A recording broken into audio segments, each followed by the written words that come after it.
எல்லோருக்கும் வணக்கம்.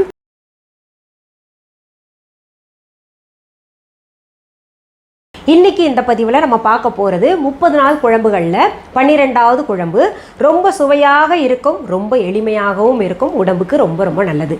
அப்படி என்ன குழம்பு செய்ய போகிறீங்க மேடம் அப்படின்னு நீங்கள் கேட்டிங்கன்னா, தோல் இல்லாத மைசூர் பருப்பு குழம்பு செய்ய போகிறேன். நான் இப்போ உங்களுக்கு இதுக்கு முன்னாடி இந்த பன்னீர் புலாவ் போட்டிருந்தேன் இல்லையா, அதுக்கு மிகவும் பொருத்தமாக இருக்கக்கூடிய குழம்பு இது. ரொம்ப நல்லாயிருக்கும். நான் எல்லாம் அது கூட காம்பினேஷன் இது தான், இந்த குழம்பு தான் செய்து சாப்பிடுவேன். அப்படி இல்லைன்னா பச்சடி சாப்பிடுவேன். இப்போது அந்த குழம்பிற்கு தேவையான பொருள்கள் என்னென்ன அப்படின்றது பார்த்துடலாம். இந்த குழம்பு பார்த்திங்கன்னா பொதுவாகவே எல்லாத்துக்கும் பொருத்தமாக இருக்கும். அதாவது சப்பாத்தி, ரோட்டி, பூரி, அப்புறம் சாதா வெள்ளை சோறு இருக்கு இல்லையா, அதுக்கும் பொருத்தமாக இருக்கும். அப்புறம் புலாவ் வெரைட்டி ஏதாவது செஞ்சோன்னா இந்த குழம்பு பொருத்தமாக இருக்கும். நீங்கள் ஹோட்டல்ஸ்லாம் சாப்பாடு ஆர்டர் பண்ணிங்கன்னு வைங்களேன், அதுக்கு சைட் டிஷ் தொட்டுக்க என்னென்ன வேணும் அப்படின்றது மெனு கார்டு பார்த்தீங்கன்னு வைங்க, அதில் இந்த குழம்பும் இடம்பெறும். இப்போ நான் சொல்கிறது எல்லாமே பார்த்தீங்கன்னா இந்த பெரிய பெரிய ஹோட்டல்லலாம் சமைப்பாங்க இல்லையா, அந்த ரெசிபீஸ் தான் உங்களுக்கு சொல்லிக்கிட்டு இருக்கேன். அதை பார்த்துட்டு நம்ம ரொம்ப பிரம்மாண்டமாக இருக்கே, இதெல்லாம் நம்ம செய்ய முடியுமோ அப்படின்னு நிறைய பேர் தயங்கிக்கிட்டு இருக்கீங்க. அப்படியெல்லாம் கிடையாது. நம்ம கிச்சனில் இருக்கக்கூடிய பொருள்களை தான் நம்ம பயன்படுத்தி செய்துக்கிட்டு இருக்கோம். சரி, இந்த குழம்பிற்கு தேவையான பொருள்கள் என்னென்னன்றதை இப்போ பார்த்துடலாம். தோல் இல்லாத மைசூர் பருப்பு 2 கப், பச்சை மிளகாய் 5 இப்படி நறுக்கி வச்சுக்கோங்க. பொடி பொடியாக நறுக்கிய பூண்டு 2 டீஸ்பூன், பொடியாக அரிந்த கொத்தமல்லி இலைகள் 3 டேபிள் ஸ்பூன், நெய் 2 டீஸ்பூன், மஞ்சள் தூள் அரை டீஸ்பூன், சீரகம் 1 டீஸ்பூன், கறிவேப்பிலை இலைகள் தேவையான அளவு ஒரு 15 இலைகள் எடுத்துக்கோங்க. தக்காளி 1 இந்த மாதிரி நறுக்கி வச்சுக்கோங்க. தேவையான அளவு உப்பு. இப்போது இந்த மைசூர் பருப்பு குழம்பு செய்வதற்கு தேவையான பொருள்கள் என்னென்னு பார்த்தோம் இல்லையா. இதன் செய்முறை என்னன்னு சொல்லிடுற சுருக்கமாக. மைசூர் பருப்பு உங்களுக்கு காமிச்சேன் இல்லையா, அதை எடுத்து நல்லா அலசிக்கோங்க. அலசிட்டு குக்கரில் போட்டு எவ்வளவு தேவையோ தண்ணி அந்த அளவுக்கு ஊற்றிக்கோங்க. ஊற்றிட்டு 2 விசிலில் மட்டும் எடுத்துக்கோங்க. அப்போது அதுக்கு மேலே போச்சுன்னா ரொம்ப குழன்னு ஆயிரும். அது கொஞ்சம் அப்படியே பார்க்குறக்கு முழு பருப்பாகவும் இருக்கணும், நல்லா வெந்திருக்கணும். அதனால் 2 விசிலில் நம்ம கரெக்டாக பார்த்து இறக்கிடணும். நான் அப்படி தனியாக இப்போ வேக வச்சுருக்கேன், அதையும் காமிக்கிறேன் பாருங்க. அந்த இத்தினூண்டு மைசூர் பருப்பை வேக வச்சா பாருங்கள் இவ்வளோ பெருசு வருது பாருங்கள். நான் சொன்ன மாதிரியே ஒவ்வொரு பருப்பும் பார்க்க முழுசாக தெரியும். ஆனால் அதை கையில் இங்கே பாருங்கள் அழுத்தி பார்த்தீங்கன்னா நல்லா வெந்திருக்கும், மாவு போல் இருக்கும். இப்போது இந்த பருப்பில் பாருங்கள் மூக்கு கிட்டே இருக்கும்போது கருப்பு புள்ளிகளாக இருக்கும். நிறைய பேர் இந்த மைசூர் பருப்பு சாப்பிட்டா நல்லதில்லை அப்படின்ற ஒரு தவறான அபிப்பிராயம் வச்சுருக்கீங்க. அந்த பருப்பு வேறு, அதுக்கும் பார்த்திங்கன்னா மைசூர் பருப்புன்னு பேர் வச்சுட்டாங்க. இந்த பருப்பு சாப்பிட்டா ஒன்றுமே ஆகாது. நாங்கள் பார்த்திங்கன்னா பெரும்பாலும் வீட்டில் இந்த பருப்பை தான் சாயந்தரம் சப்பாத்திக்கு பயன்படுத்துவோம். இதுவும் இதோ தோலோடு இருக்கும்ல அதுவும். இப்போ இதெல்லாம் சிலருக்கு கிடைக்கலாம், சிலருக்கு கிடைக்காமல் இருக்கலாம். நம்ம viha.online பார்த்திங்கன்னா அனைத்து மளிகை பொருள்களும் ஆர்கானிக் தான் வச்சுருக்கோம். நல்ல ஆளெல்லாம் வச்சு சுத்தம் பண்ணிக்கிட்டு இருப்போம், நல்லா காய வச்சு எடுத்து வைப்போம்.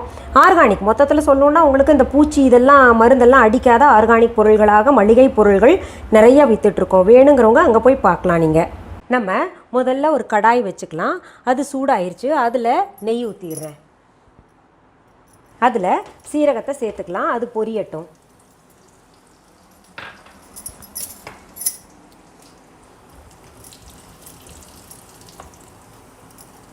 அடுத்தது பச்சை மிளகாயை சேர்த்துக்கிறேன்.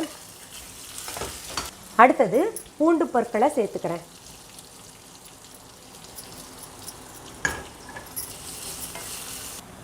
அடுத்தது தக்காளி சேர்த்துக்கலாம்.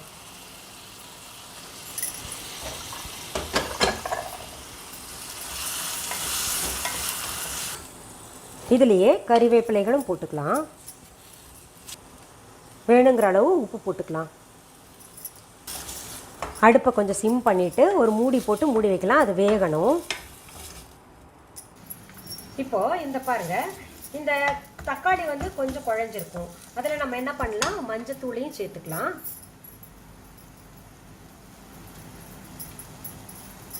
சில ரெசிபிஸ் எல்லாம் நான் பிரபல தொலைக்காட்சிகளில் செஞ்சுருப்பேன். நீங்கள் புதுசாக செய்யுங்க மேடம், இதெல்லாம் நாங்கள் எழுதி வச்சுருக்கோம் அப்படின்னு ஒரு சிலர் சொல்லுவீங்க. இப்போ புதுசாக பார்க்குறவங்களுக்கு நிறைய பேர் பார்க்காம இருந்திருப்பாங்க இல்லையா அந்த தொலைக்காட்சியில் செய்ததை. அதனால் அவங்களுக்கெல்லாம் பயனுள்ளதாக இருக்கும். நான் ஒவ்வொன்றா செய்து காமிப்பேன் புதுசாக உங்களுக்கு. தக்காளி பாருங்கள் நல்லா குழஞ்சிருச்சு. இப்போ அடுத்தது நம்ம செய்ய வேண்டியது என்னென்னா, இப்போ வெந்த பருப்பு இருக்கு இல்லையா, அதை கொட்டிக்கலாம்.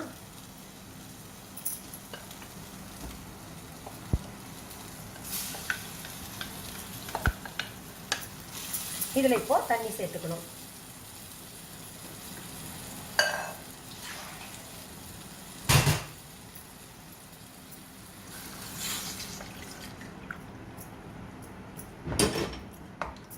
இப்போ மூடி போட்டு மூடி வச்சிடுறேன்.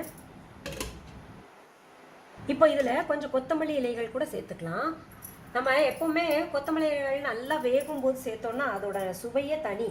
அதனால அதையும் சேர்த்துட்டு நம்ம அலங்காரத்துக்கு தனியாக எடுத்து வச்சுக்கலாம் கொஞ்சம். இப்போது குழம்பு கொதிச்சுக்கிட்டு இருக்கு பாருங்கள். இப்போ எடுத்துடலாம். நம்ம நான் சொன்னது போலவே பார்த்தீங்களா தண்ணி விட்டுருக்கு இல்லையா, சரியாக இருக்குது, நல்ல பக்குவமாக இருக்குது. இன்னும் ஒரு கொதி வந்தோடனே நம்ம இறக்கிடலாம். இப்போ இந்த கொதி வர்றதுக்கு நம்ம மூடி போட்டு மூட வேண்டாம். இப்போது குழம்பு இன்னொரு கொதி வந்துருச்சு. இதை நல்லா கலந்து விட்டு நம்ம பவுலில் ஊற்றி வச்சுக்கலாம்.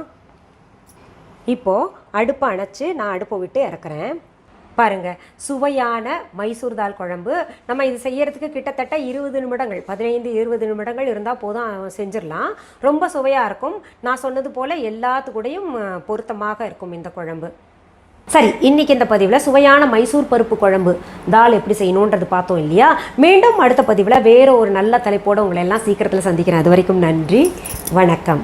அன்பான வாடிக்கையாளர்களே, உங்கள் விஹா ஸ்டோரில் பூஜை பொருட்கள், சிலைகள், ராசிக்கற்கள், வாஸ்து பொருட்கள், விதைகள், பாரம்பரிய அரிசி வகைகள், சிறுதானியங்கள், ஆர்கானிக் பொருட்கள், மூலிகை எண்ணெய், மளிகை பொருட்கள், மரச்செக்கு எண்ணெய், மரப்பொருட்கள், வெள்ளி ஆபரணங்கள், கிஃப்ட் ஆர்டிகல்ஸ், காட்டன் மற்றும் பட்டு புடவைகள், காட்டன் சுடிதார்கள், பட்டு பாவாடை, குழந்தைகளுக்கான விளையாட்டு பொருட்கள், ஹை குவாலிட்டி இமிடேஷன் நகைகள், வீட்டு உபயோக பொருட்கள், ஜூட் பேக்ஸ், ஹேண்ட்மேட் சோப்ஸ், அழகு சாதன பொருட்கள், சிறுதானிய பிஸ்கெட்டுகள், ஹோம் அப்ளையன்சஸ், இன்னும் பற்பல பொருட்கள் விற்பனைக்குள்ளது. விஹா ப்ராடக்ட்களை நீங்கள் வாங்க விரும்பினால் அது எங்களுடைய viha.online வெப்சைட் மற்றும் சென்னை ராஜா அண்ணாமலைபுரத்தில் உள்ள எங்கள் விஹா ஸ்டோரில் மட்டுமே கிடைக்கும் என்பதை தெரிவித்துக் கொள்கிறோம். வேறு எந்த ஆன்லைன் வெப்சைட்களிலும் விஹா ப்ராடக்ட்கள் விற்பனைக்கு கிடையாது என்பதை நீங்கள் கவனத்தில் கொள்ள வேண்டும். எங்கள் விஹா ஸ்டோரின் விலாசத்தை கண்டறிய கூகுள் மேப்ஸில் விஹா ஸ்டோர் என்று டைப் செய்தால் வழியை கண்டறியலாம். www.viha.online வெப்சைட்டிலும் விஹா ஸ்டோரின் அட்ரஸ் உள்ளது.